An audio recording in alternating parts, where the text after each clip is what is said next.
The concept of the American dream is one that emphasizes prosperity, success, and the pursuit of happiness. This week, we check out some compelling stories from your city.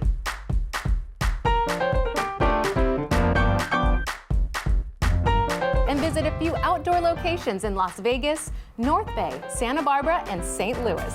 These make some pretty interesting date ideas that stray from the usual weekend wine and dine. Welcome to the American dream. We do it in the spirit of going against the grain of the negative media, giving inspiring information, and having people walk away from our show with something of value. You're seeing a disruption in both the real estate and the mortgage space. A lot of people are just not willing to put in the work. What video does is that it demands an emotional response. You know what I love about the show? It's totally unscripted. Our first story is brought to you by a professional in your city. Let's hear what they have to share this week.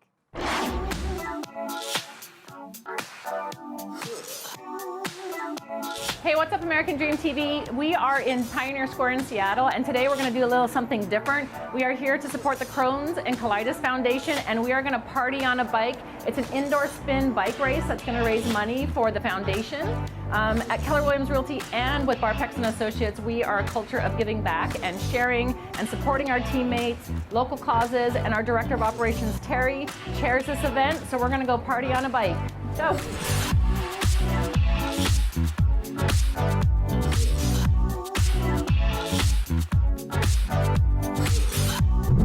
Hello, my name is Chris Adams. I'm the board president and the Northwest chapter here for the Crohn's and Colitis Foundation. We do amazing things. We're at Spin 4 right now here in Seattle, raising money for the foundation that goes to funding research, that goes to support services. And one of my favorite things, Camp Oasis. Camp Oasis is an opportunity for kids between the ages of 7 and 17 to go to a camp experience and hang out with other kids that have Crohn's and colitis. And for many of them, it's the first time they're able to connect with other kids who have IBD. And it's a very powerful moment for them to realize that, hey, I'm not alone in this fight, and that it changes lives. And your support helps us fund camp and fund cures. In addition to Spin 4, what we have going on today, we got so many opportunities for people to get involved. Team Challenge, it's a half marathon endurance training program where you raise money and then you get to go to an awesome destination like Las Vegas. In the past, we've done Napa to Sonoma, and it's an amazing opportunity not only to raise some money to find a cure and fund our much needed patient services, but it's another opportunity to connect with other IBD patients and loved ones who have IBD, and it's a really great support network. We have, starting in 2020, it's going to be an amazing evening gala event where you can come and enjoy the taste of Seattle, curated by great chefs here in the area. We have, of course, Spin 4 is one of our signature events that I'm excited to participate in and year out. I got involved with the Crohn's and Colitis Foundation 17 years ago when my favorite guitar player, Mike McCready, started speaking publicly about his illness. I've had Crohn's disease most of my life. And when I had to quit sports because I was so ill, music became a passion of mine. And when Mike started speaking out, it changed my world and changed my life. And I can't tell you how excited I am to now be a part of this foundation and how much I've gotten out of it. And I enjoy telling my story, and I enjoy hearing stories from other people that are affected, because it's a great opportunity to connect with other people and share stories and really feel like you're not alone, because we're in this fight together. Thanks so much, American Dream TV, for joining us for Party on a Bike. We had a blast, we had a good workout, we had a bunch of fun, and this event happens every year, so we're hoping that you can join us next year, and we'll have a ride together. Our national story this week takes us to some fun outdoor locales. But first, we hear from one more professional from your neighborhood. Let's check it out.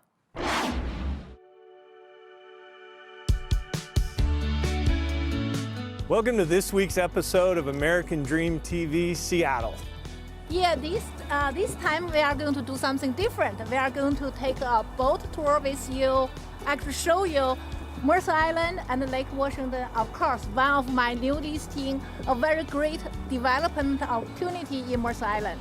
That's right, and what better weather could we ask for? We're going to be on Lake Washington, which is one of the coolest and actually one of the most affluent areas in the region. The homes you're going to see on the shoreline are phenomenal, and then we're going to take you to one. You don't want to miss it.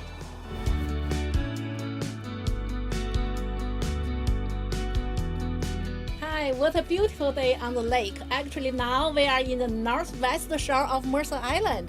You can see downtown Bellevue on the back. And what I love the most about Mercer Island is it's an island, but it's connect Seattle and Bellevue. So both are very short distance. It's very convenient location. That's right. It's actually connected by the I-90 bridge. And what's funny about the I-90 bridge is it is one of 10 floating bridges in the world. And actually 4 of those floating bridges are here in Washington. Oh, really? And the longest floating bridge in the world is the 520 bridge, which is just right up there. So it's kind of ironic. When I first moved to Washington, I was helping a client get a mortgage, and the underwriter actually rejected her loan on Mercer Island because it was on an island, and they said, we don't do loans on islands. And I said, you are crazy. This island is connected by a freeway that goes all the way to New York, so there's no risk of not getting food or gas or anything. So fortunately, we were able to persuade the underwriter to approve that transaction. You know what? I do have a very good listing in Mercer Island. It's a great development opportunity. Do you want to go and take a look? I'd love to see Show it. to the audience as well? Absolutely, let's go. Okay. One great thing about this listing, you can see all the many zeros, multi-million mansions around it. And also this property is unique. They have a boathouse besides the main structure. And now I went to the city of Mercer Island, and it says it's not allowed to build a boathouse so close, this close to the water. So it's very valuable. You can renovate it, you can remodel it, but the good thing is you can keep it. So let me clarify that, right? Because what they're saying is they would never approve building a boathouse on the shore of the lake. But because this home was built so long ago and they already had it, the new owner can keep it and just update it. Yes. So it's an incredible opportunity. In fact, it's very difficult to even get permitted for docks. And this property has 100 feet of waterfront and 2 docks. So can we go take a look at it? Sure, let's take a look. All right. Actually, this property is quite large. It's on a shy half-acre lot with 100 feet waterfront. 100 feet. That's a lot. That's a lot. Yeah. And also, right now it has a main house and a boathouse. Both of the houses actually are rented out at one time, and the owner collected more than $7,000 rent. It's very great. So when someone is waiting for the plans, waiting for the boat built, they can still have some income. That's right. You could actually draw revenue while you're getting it permitted. You could actually live in the boathouse while your dream house is being built. In fact, the owner of this property is an architect himself, and he's done renderings of an 8,000 square foot mansion with a newly decked out boathouse. And that sort of property, once it's built, is going to be worth north of $12 million. So this opportunity is just tremendous for the right buyer, and we can't wait to help them find it. Well, that's a wrap, folks. We hope you enjoyed this week's episode of American Dream TV, where you got to see Mercer Island in all its grandeur. You got to see Mount Rainier. You got to see downtown Seattle skyline downtown. But there's so much to see. Come check out this property, and if you need any help, we're here to help you. Have a great week. See you next time on American Dream TV show.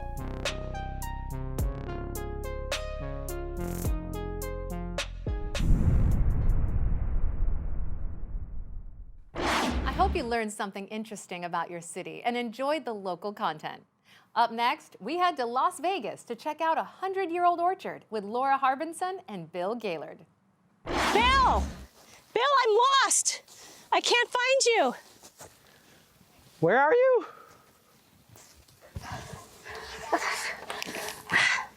I give up. I can't find him. Laura, I've been behind you the whole time. Oh my gosh!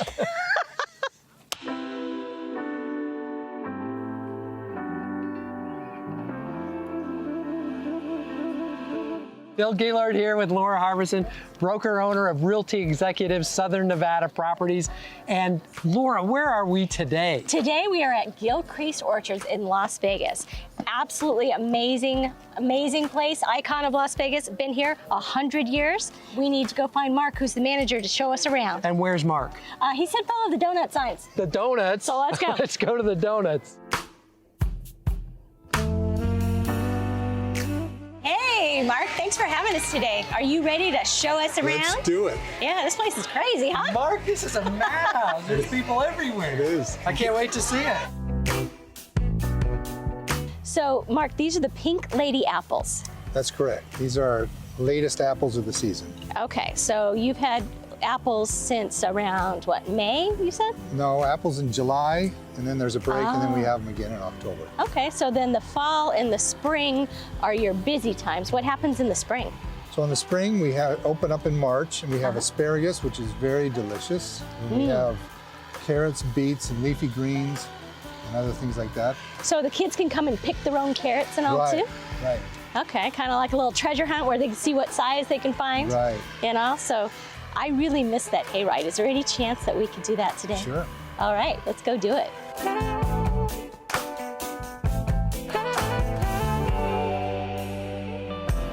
So Hannah, what is your favorite part about working at Gilcrease Orchard? Definitely meeting all of the cool people that like to come out here, especially this year we got a lot of news coverage, so a lot more people have been coming out this year, and it makes it super busy, but I really love seeing all the people. The kids come in their costumes. It is the cutest thing. They think picking their own pumpkin is like the highlight of their year, so that's the most fun seeing, is just all the people out here, just being around for fall time. It's my favorite time of the year. The vibe is just like so nice. I really love it. That's awesome. Yeah. Now you grew up here? Did you? Yeah, born and raised. And did you come out here as a kid? Oh yeah, all the time. I got all my plums, my pluots, my nectarines from here. It was like my favorite fruits. I always came here. Haven't come in most recent years, which I probably should, because they have some of the best produce out here. Especially in the springtime, it's like all you could imagine. We've got it. Yeah, it's really the best. Right, it was supposed to be the best farming land in the entire valley. Yeah. So the Gilcrease family purchased this land in 1920, is that correct? Right. They came down from Reno, purchased this land, grew alfalfa because there was a spring on property, and so they had the water, they could do it. And since then, we've been growing fruit trees and lots of vegetables. So it's been very fun. So this is a nonprofit foundation, just giving back to the community, basically. How many people a day come?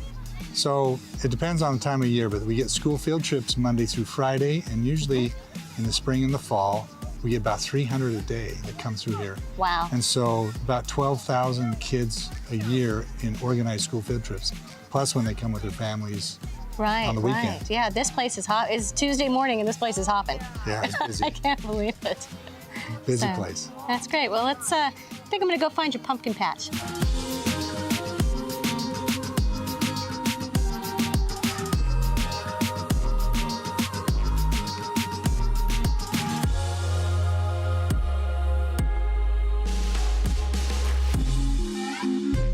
So Laura, I am exhausted. Me too. This place has everything. It's such a great day. So much fun. I've loved coming here for the last 25 years that I've known about it.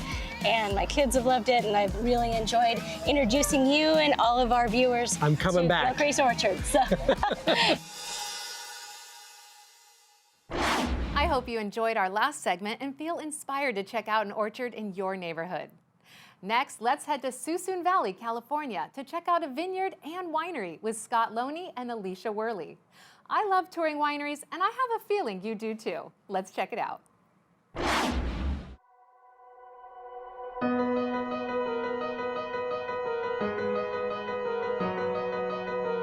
Hi, I'm Scott Loney. And I'm Alicia Worley, and we're with Country Estates. Today we're in beautiful Suisun Valley at Wood Valley Winery. Hi, Ron. Hi, Alicia, how are you? Hey, good. Ron, how's it going? Welcome. Well, welcome to Wood Valley. I'm going to take you guys around for a short tour today and learn a little bit about Wood Valley Winery, Suisun Valley, and all kinds of fun stuff that happens out here. Let's go on over to the winery.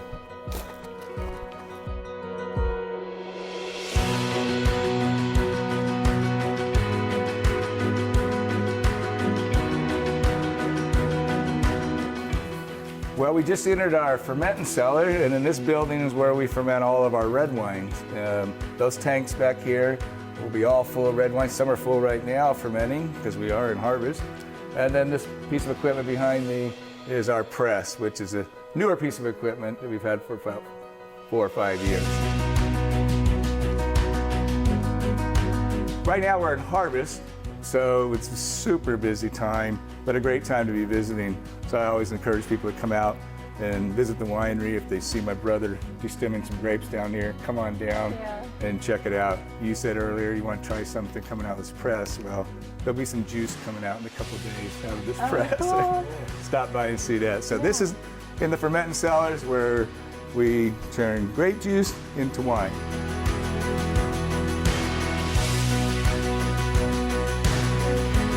Well, this is our barrel room. We have approximately 250 barrels in this room, and we put all of our red wines in wood. Part of the reason you put wine in wood, red wine in particular, is not for oak flavor. It's actually to soften the tannins that are in the grape skins. I didn't know that. Yeah, so some people think, oh, I want oak flavor, but it's actually making the wine softer because oak has a tannin, grape skins have a tannin. Together, the oak softens the grape skin tannin. They work together. That's it, they work together.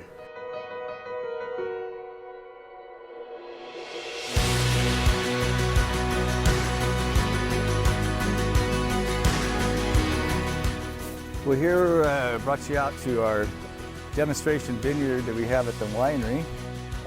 Vineyards is where most of our business is. Of course, we have the winery, but we operate around 400 acres of grapes, about 300 that we own in the family. And so it's the biggest part of our business. And we are really farmers first.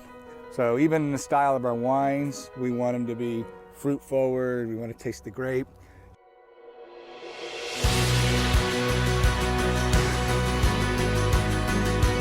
I better get back to work, you guys.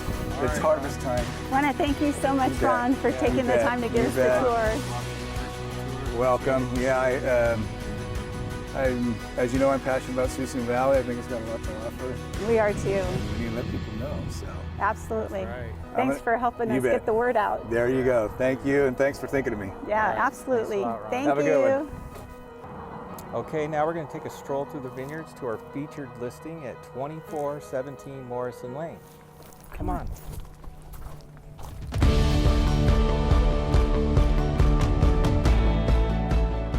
Okay, now we're in the farmhouse. It's approximately 2,000 square feet. Has a big great room with the master bedroom off of the great room. Spiral staircase leading to the loft. And then over here, we have a brand new, fully remodeled kitchen with hickory cabinets, granite countertops, stainless steel appliances that lead off into the back 1.25 acres that are sitting on the creek. It's great, you gotta see it. That's what really makes this location special. Yeah, come and check it out.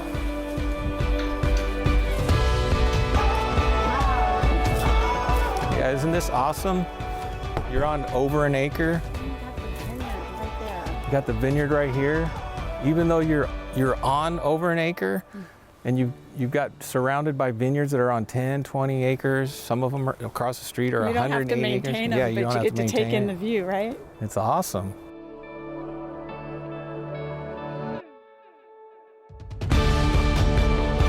Anyways, we'd like to thank you for coming with us on our tour of the Woodin Valley Winery. Our little adventure. Our little adventure and our listing that we just listed, and we look forward to seeing you next time.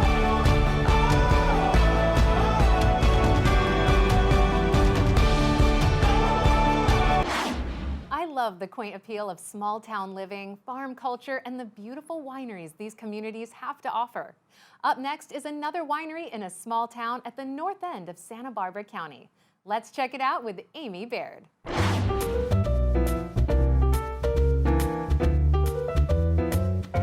So hi, I'm Amy Baird, and I'm up in Santa Barbara County on the north end of the county called Santa Maria, a little town called Old Orchid, and we're at Presqu'île Winery, which is a gorgeous property. We're out on 200 acres with Matt Murphy, who's the co-founder and president, and he's going to give us a little bit of information on the history and what Presqu'île means and what brought you out west.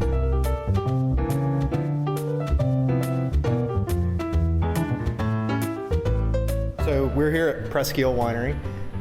This is my family's winery and vineyard here. We have 200 acres in Santa Barbara County, Santa Maria Valley, as you mentioned, focusing on Pinot Noir and Chardonnay. And so we're here in the winery.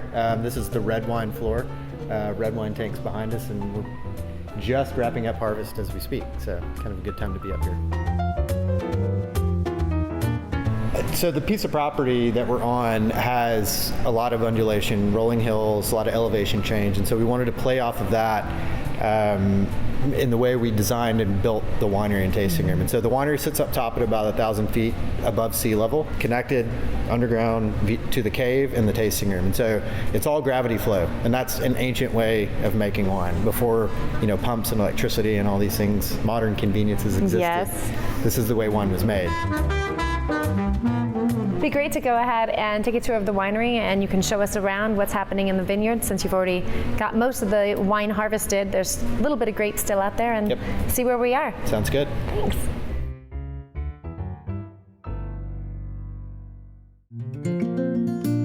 Still here at Presqu'île Winery, and it's the first opportunity I've ever had to actually interview my brother, Pryor Baird, who's out from Nashville, here in Santa Maria, our little hometown actually of Old Orchid, and he's going to play tonight for a sold-out crowd and promote Presqu'île, promote some nonprofits, and I just want Pryor to be able to give him an opportunity to tell us what's new in his music world. Man, there's a lot of stuff going on all the time. You know, we've got a new record coming out, we've got a new band started, getting, you know, traveling a lot on the road. We've got people behind us now, and we've got some good momentum moving forward, and just having a great time being able to come home and, you know, share with my family and share with, you know, one of my great friends, Caleb Lee, and have him come out here and just enjoy, you know, what this beautiful piece of the world has to offer. And we're just happy to be here.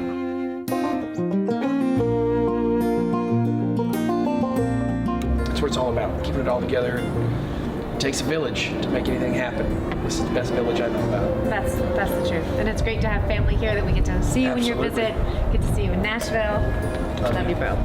Cheers. Cheers. Let's go play some music. Let's go play some music. I'll listen. I'll drink some wine. Hell yeah.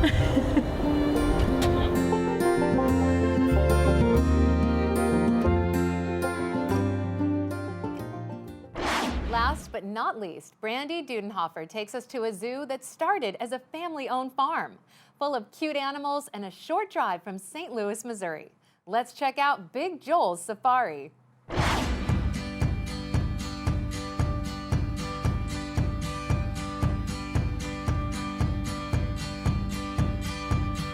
All right, Joel, well, tell us a little bit about yourself and how you started Big Joel Safari. Kind of a long story, but sort of a short story too. Me and my wife started the park 7 years ago.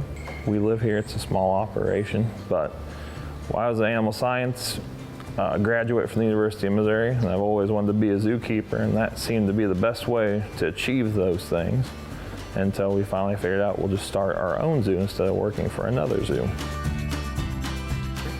So there's a little history here to the property, though. You didn't just purchase it recently 7 years ago. There's some history to it. Yeah, well, I grew up on the property, and due to different medical issues with my mom, I did a lot of the upkeep when I was back in town for a few weeks, and eventually I kind of told them what I'd like to do, and they said, well, you can buy it from us and you can take over the farm. So That's awesome. So what kind of animals did you grow up with here on the farm? pretty normal. Actually, a lot of miniature horses. My uncle was into miniature horses. Okay. And we were busy all the time, and horses are kind of pretty easy to maintain. We had a few goats, and llamas were the first any exotic hoof stock that we ever had on the property.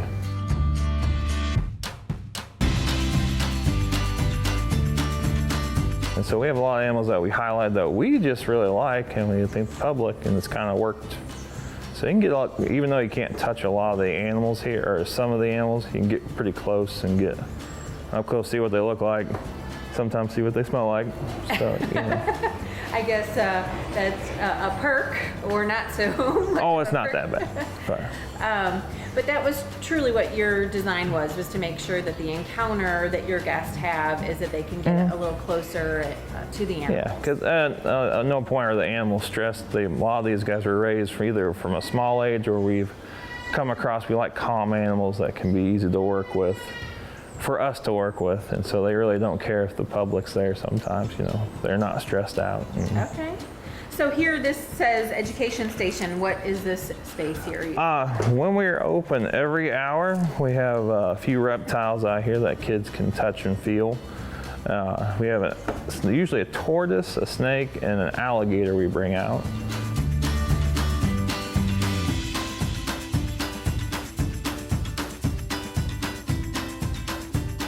Joel, can you tell us about your hours of operation? Yes, this season we opened up in April and we're going to November 3rd. We're open Thursday through Saturday from 9 to 5 and Sundays from 11 to 5. And you can always go to our website at www.bigjoelsafari for more information too. We strive to bring you the best stories from across the country that embody the ideals of the American dream, and we hope that you saw something new and entertaining. We would like to thank all of our viewers and our sponsors for helping us grow the show. We couldn't do this without your support. I'm your host, Jenn Morris, and thank you so much for watching.